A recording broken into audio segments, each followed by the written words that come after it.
On était aux environs de Barstow. On attaquait le désert quand les drogues ont commencé à faire effet. Je me rappelle avoir dit un truc du style. Ça monte, ça y est, je décolle. Vaut mieux que tu conduises. Soudain, il y eut un énorme grondement autour de nous.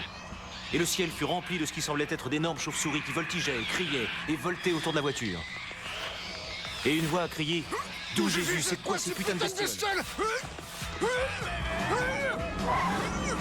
T'as dit quelque chose? Oh, laisse tomber. À ton tour de conduire. Pas la peine de parler des chauves-souris, je me suis dit. Ce pauvre type les verra bien assez tôt.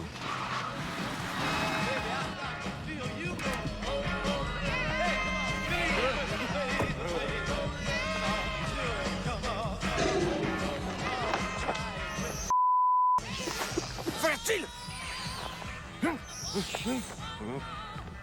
On avait 2 sacs bourrés d'herbes, 75 plaquettes de mescaline, 5 feuilles complètes d'acide en buvard, une salière à moitié pleine de cocaïne, une galaxie multicolore de remontants, sédatifs, hilarants, larmoyants, criants. En plus, une bouteille de tequila, une bouteille de rhum, une caisse de bière, un demi-litre d'éther pur et 2 douzaines de poppers. Donc on a eu besoin de tout ça pour le voyage. Et quand on démarre un plan drogue, la tendance, c'est de repousser toute limite. Mon seul souci dans tout ça, c'était les terres.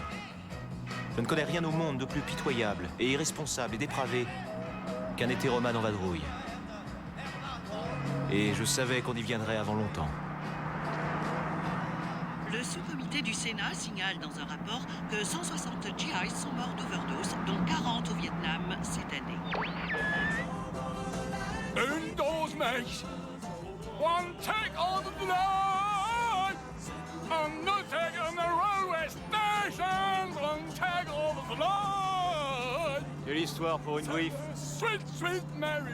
Attends de voir les putains de chauves-souris.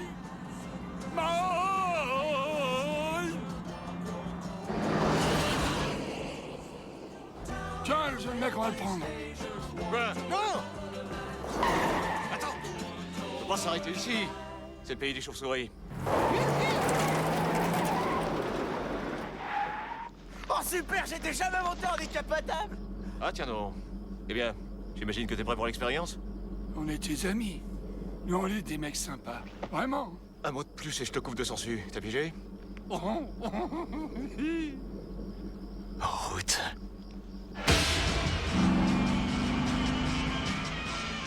Combien de temps tiendrons-nous le coup, me demandai-je. Combien de temps avant que l'un de nous se mette à délirer, à bafouiller devant le gamin? Et que penserait-il alors? Ce désert, cette solitude avait été le dernier domicile connu de Charles Manson et sa bande. Ferait-il la soudure quand mon avocat se mettrait à hurler à propos des chauves-souris et avoir d'énormes raimentas à attaquer la voiture? Dans ce cas, eh bien, il suffisait de lui trancher la tête et de l'enterrer quelque part. Parce qu'on ne peut décemment pas le laisser s'enfuir. Parce qu'il nous dénoncerait illico à une agence de répression politique nazillonne qui nous traquerait comme des chiens. D'où Jésus, j'ai dit ça? Laisse seulement penser. Et je parlais tout haut? Ont-ils entendu? C'est rien, c'est juste qu'il admire la forme de ton crâne. Non merci. Je ferais peut-être mieux d'avoir une discussion avec ce jeune, me dis-je. Peut-être que si je lui explique ce qui se passe, ça l'apaisera. Alors, écoute, il y a une chose que tu devrais probablement comprendre. Tu m'entends bien? Bien. Parce que je veux que tu connaisses le background.